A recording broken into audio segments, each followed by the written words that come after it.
Muffler তৈরির ক্ষেত্রে সাইডগুলোকে কিভাবে আমরা সমান রাখতে পারি বা সোজা রাখতে পারি তা আজকের এই ভিডিওতে আমি শেখানোর চেষ্টা করব। সাইডগুলোকে সুন্দরভাবে সোজা করে রাখার জন্য প্রথমে আমরা যেই সেলাইয়ের লাইনের কাজ করছিলাম সেই লাইনটি নর্মালি আমরা যেভাবে শেষ করি সেভাবে সেলাইয়ের কাজটি শেষ করে নিব। এরপরে সেলাইয়ের কাজটিকে আমরা হাতের বাম দিক থেকে ঘুরিয়ে নিব। ঘুরিয়ে নেওয়ার পর আমরা যেই সেলাইটি দেওয়ার পর কাজটি ঘুরিয়েছি সেখানে সুতার ২টি চেইন আছে, মানে চেইনের সুতার ২ পাশে ২টি সুতা আছে। এই সুতার যে ভেতরের দিকের সুতাটা আছে তার মধ্যে দিয়ে বা এই চেইনের মধ্যে দিয়ে আমরা আমাদের হুকটা ইনসার্ট করব।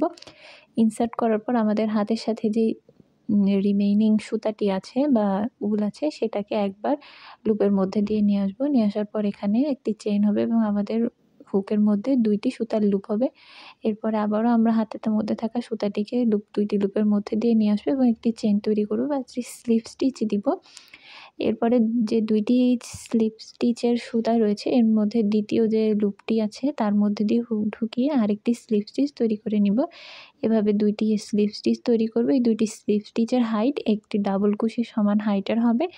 এরপরে স্লিপ স্টিচটির গোড়া থেকে আমরা ডাবল কুশি করার কাজ শুরু করব এবং বাকি প্রজেক্টের সম্পূর্ণ লাইন যদি ডাবল কুশি দিয়ে হয় তাহলে আমরা ডাবল কুশির কাজটি কন্টিনিউ করব যেভাবে আমরা সাধারণত ডাবল কুশি করে থাকি।